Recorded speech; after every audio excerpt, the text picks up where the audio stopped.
बाड़मेर की नेतागिरी में अब युवाओं की प्रतियोगिता शुरू हो चुकी है और इस नेतागिरी को अगर आप और गहराई से समझना चाहते हैं तो आपको समझना पड़ेगा कि आखिर बाड़मेर किसका है।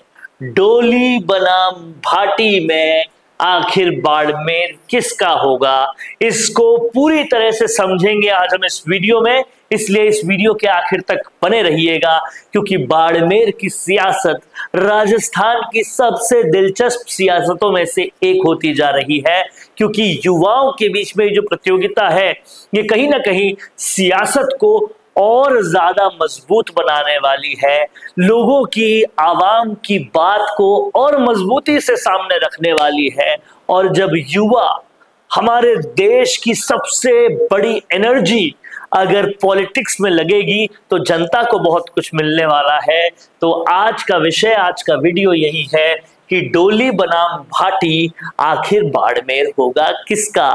इसको इत्मीनान से समझेंगे और समझेंगे कि दोनों में क्या खूबियां हैं, क्या बुराइयां हैं, बाड़मेर किसको क्यों कैसे ज्यादा कम पसंद करेगा, सब कुछ जानेंगे इस वीडियो में। इसलिए इस वीडियो के आखिर तक बने रहिएगा। समझते हैं डोली बनाम भाटी बाड़मेर आखिर किसका।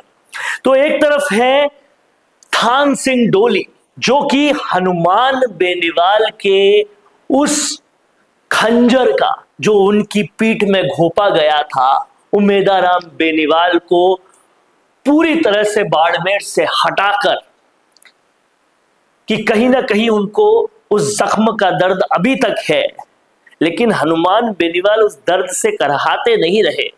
उन्होंने एक लड़ाका और वहां पर डाल दिया और वो था थान सिंह डोली।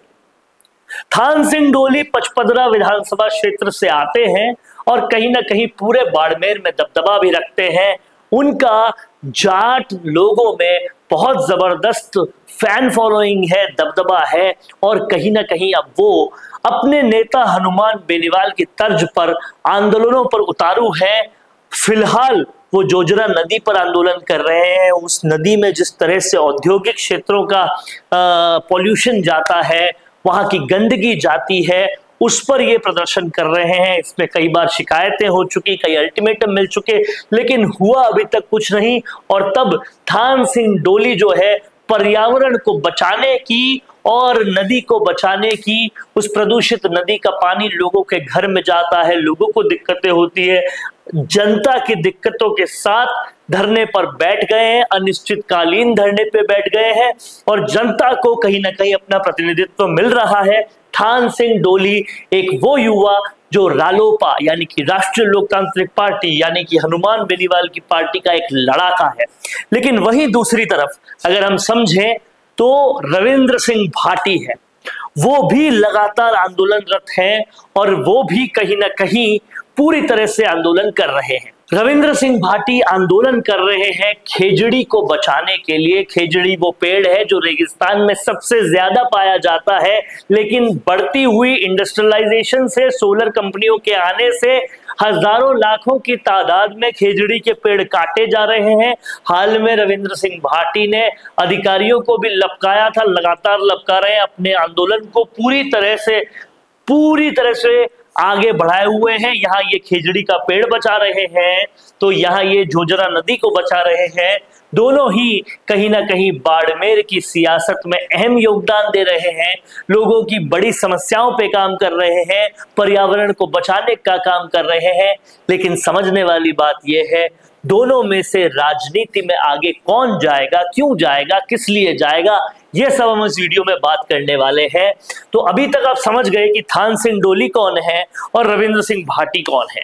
लेकिन समझने वाली बात यह है कि इन दोनों के बीच की प्रतियोगिता तूफान बनाम शांति की प्रतियोगिता है। जितना तूफान थान सिंह डोली में भरा हुआ है, उतनी ही शांति रविंद्र सिंह भाटी में बनी हुई है। जितने ज्यादा आक्रोश में थान सिंह डोली रहते हैं, उतने ही ज्यादा शांत रविंद्र सिंह भाटी रहते हैं। हाँ, कभी कभी आक्रोश आता है जब अधिकारी कुछ गलत कर देते हैं, लेकिन उस आक्रोश में भी वो सभ्यता को बरकरार रखते हैं। उस आक्रोश में भी वो किसी जाति के खिलाफ नहीं बोलते, उस आक्रोश में भी वो किसी नेता के खिलाफ नहीं बोलते। तो ये थान सिंह डोली और रविंद्र सिंह भाटी के बीच की प्रतियोगिता तूफान बनाम शांति की प्रतियोगिता है। इसमें कौन जीतेगा कौन हारेगा ये समझने वाली बात है। दूसरी बात यह है कि हनुमान बेनीवाल की शक्ति थान सिंह डोली के साथ है, जबकि रविंद्र सिंह भाटी जो है वो एकला चालो रे की नीति पे चल रहे हैं। तो ये हनुमान बेनीवाल की शक्ति बनाम एकला चालो रे भी है, और इसलिए ये दोनों ही अपने आप में पूरे अपोजिट हैं। इनके साथ बेनीवाल है, इनके साथ कोई नहीं है। ये तूफान है, ये शांति है, ये अग्रेसिव है, आक्रोशित है, तो वहीं ये बहुत ही शांत स्वभाव के हैं। ऐसे में राजनीति में इन दोनों के ये अपोजिट बिहेवियर्स कैसे काम करेंगे, इसे थोड़ा आगे और समझते हैं। देखिए, थान सिंह डोली आक्रोशित होने के साथ साथ वो जाट समीकरण पे ज्यादा काम करते हैं, क्योंकि वो हनुमान बेनीवाल के साथ जुड़े हुए हैं, तो जाहिर तौर पर जाट राजनीति की तरफ ज्यादा कंसंट्रेटेड है। वो जाटों को अपने साथ ज्यादा आकर्षित कर सकते हैं, दूसरी जातियां उनके साथ उतनी ज्यादा आकर्षित नहीं होगी, ये एक बात है। हालांकि आजकल हनुमान बेनीवाल के साथ मीणा और दूसरे समाज भी आ रहे हैं, उसका थोड़ा फायदा मिल सकता है, लेकिन मोटे तौर पर थान सिंह डोली के साथ जाट समीकरण ही बैठेगा, जबकि रविंद्र सिंह भाटी के साथ राजपूत समीकरण तो बैठेगा ही बैठेगा, लेकिन उसके साथ साथ अदर कास्ट फैक्टर भी उनके साथ आएगा। जो युवा है, जो अल्पसंख्यक है, जो दूसरी जातियों के युवा है, जो विकास को पसंद करते हैं, वो भी कहीं ना कहीं रविंद्र सिंह भाटी के साथ में आएंगे। तो ये दोनों, इन दोनों में अंतर है, इसको समझना पड़ेगा।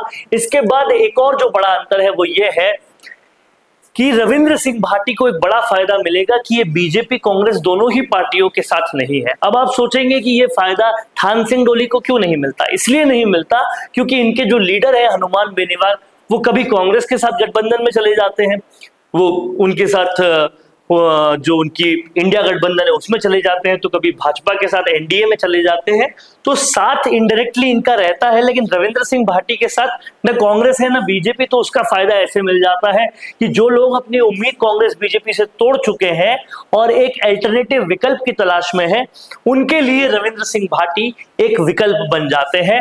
इसी के साथ साथ थोड़ा और आगे समझा जाए तो डोली हमेशा बेनीवाल की छांव में रहेंगे, क्योंकि रालोपा का प्राइम फेस तो हनुमान बेनीवाल ही रहेंगे, तो डोली हमेशा उनकी छाव में रहेंगे, उनकी छाव से उभर नहीं पाएंगे। यही कुंठा कहीं ना कहीं उमेदाराम बेनीवाल और कहीं ना कहीं रेवत राम डांगा की भी थी, जिसकी वजह से उन्होंने रालोपा का साथ छोड़ा, तो वो बात डोली के साथ रहेगी। लेकिन भाटी अपने आप में अकेले ही सुपरस्टार है, उन्हें और किसी की जरूरत नहीं है, ये एक बड़ा अंतर है। इस अंतर को थान सिंह डोली कैसे पाटेंगे, हनुमान बेनीवाल, रेवत राम डांगा और उमेदा के साथ जो हुआ उससे सीखकर थान सिंह डोली को ऐसी क्या शक्तियां देंगे कि वो अकेले भी, अपनी पर्सनालिटी में भी बहुत कुछ है, ये देखना पड़ेगा। हालांकि हाल में जो उन्होंने आंदोलन किए वो बिना हनुमान बेनीवाल की फिजिकल मौजूदगी में भी बहुत अच्छे किए, तो इसे एक प्लस पॉइंट के तौर पे भी देखा जा सकता है। इसके बाद डोली पर जाटवाद हावी होगा, वो मैंने बताया इसलिए हावी होगा क्योंकि वो हनुमान बेनीवाल से जुड़े हुए हैं और उन्हें हमेशा सबसे बड़े जाट लीडर के तौर पे देखा जाएगा। हालांकि जाट तादाद में भी उतने ज्यादा है कि जाटवाद होते हुए भी संभावना जीतने की है। उमेदाराम बेनीवाल जाट फैक्टर की वजह से ही जीते, तो जाटवाद हावी है, लेकिन वो उतना ज्यादा नेगेटिव नहीं जाएगा। जबकि भाटी जो है वो सर्व जाति के हैं, युवाओं के हैं, क्योंकि वो किसी जाति के खिलाफ बोलते नहीं, किसी नेता के खिलाफ बोलते नहीं, अपनी सधी हुई राजनीति करते हैं। ये अंतर इन दोनों में है। अब कैसे इन दोनों युवाओं को बाड़मेर लेता है, ये आने वाले वक्त में ही देखना पड़ेगा। आपको क्या लगता है कि इन दोनों अंतरों से जब राजनीति चलती जाएगी तो बाड़मेर की राजनीति का सुपरस्टार कौन बनेगा? रविंद्र सिंह भाटी बनेगा या थान सिंह डोली बनेगा? बताते रहिए कमेंट बॉक्स में, देखते रहिए संवाद, क्योंकि ये संवाद है भारत का, भारत के लिए। नमस्कार। अगर आपका सपना है अपना खुद का न्यूज चैनल शुरू करने का, लेकिन सोच रहे हैं कैसे शुरू करें, तो आप चिंता छोड़िए, क्योंकि आपके पास है एक ऐसा मीडिया पार्टनर जिसके पास है तजुर्बा, तकनीक और तगड़ा ट्रैक रिकॉर्ड। हमारे पास है एक दमदार न्यूज यूट्यूब चैनल, 4.5 लाख से ज्यादा सब्सक्राइबर्स और 8 करोड़ से भी ज्यादा व्यूज और 15 से 20 साल का न्यूज प्रोडक्शन एक्सपीरियंस। तो आपको चाहिए अपना न्यूज प्लेटफॉर्म, तो मिशी मीडिया सॉल्यूशंस के साथ जुड़िए, जहां मिलेंगे आपको best reporters, high quality camera shoot and edited videos, professional news setup और पॉडकास्ट सेटअप। और हाँ, आपकी पहचान अब पूरे देश तक पहुंचेगी। और तो और हम लाए हैं आपके लिए सिंगल, मंथली और बल्क वीडियो पैकेजेस। तो अब ना होगी किसी एंकर की टेंशन और ना एडिटर हायर करने का झंझट। तो इंतजार किस बात का है, आज ही जुड़िए मिशी मीडिया सॉल्यूशन से और बनाइए अपना खुद का न्यूज ब्रांड। अधिक जानकारी के लिए अभी कॉल करें।